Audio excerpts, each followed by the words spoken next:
Siz dostlar, sizler uchun Ko'shko'pir Sputnik'te tayyor biznes satıladi. Aziz kuzatuvchilar, gapni qisqaroq qilaman. Ko'rib turganlaringizning shu do'konimiz 60 million so'm evazina sotiladi. Bu ko'rib turganlaringizning oldi tarafi rishotka bilan mahkamlangan. Nasib qilsa, o'zlaringizni novi olib sotsak bo'lsangizlar ham meni bemalol mana shu yerda ishonchli joyda qo'ysangizlar ham bo'ladi. Xudo xolasa oldina rishotkalar bilan mahkamlangan. Tayyor biznesimiz yana. Dokumentlari, hamma narsalari tayyor. Xudo xolasa bemalol yana egalarining nomerlarini yozib qoldiramiz. Bemalol bog'lansangiz bo'ladi. Bu yerda hozir poliyalari qoladi ekan. Ko'rib turganlaringizdek yana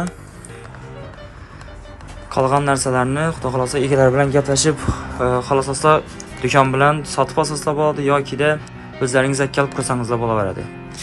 Mana ko'rib turganlaringizdek do'konimiz ham ixchamgina.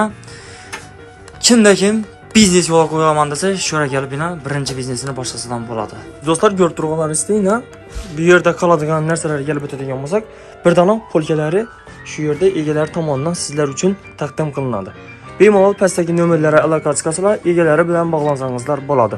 Sizlar yana tayyor biznes, xudo xolasa kelasizlar, mana egalari bilan gaplashib, xudo xolasa ishlaringizni boshlaverasizlar. Agarda kimda-kim odam bo'lsa, xudo xolasa bizlarga aloqa qilsangizlar, birinchi o'zimiz reklamasini qilib beramiz. Aytib o'tganimizdek, egalari 60 million deb turibdilar. Xudo xolasa bizlarning Nova dizayn jamoamiz nomidan keladigan bo'lsangizlar, xudo xolasa ular ham bitta qaytib pasaytirib berishadi. Bemalol biznes boshimon deb yurgan yaqinlara tashlab qo'yamiz videoni.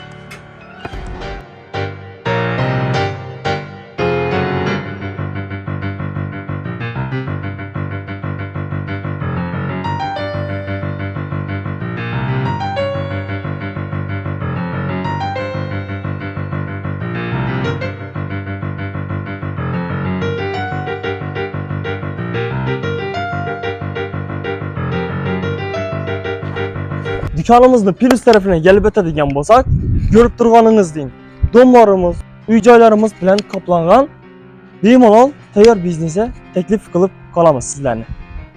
Albatta sizlarga yana bir narsani eslatib o'tchakman. Bu yerda maktabimiz, qolaversa bog'chamiz joylashgan. Odam gavjun bemalol tayyor biznesdan foydalansangiz bo'ladi.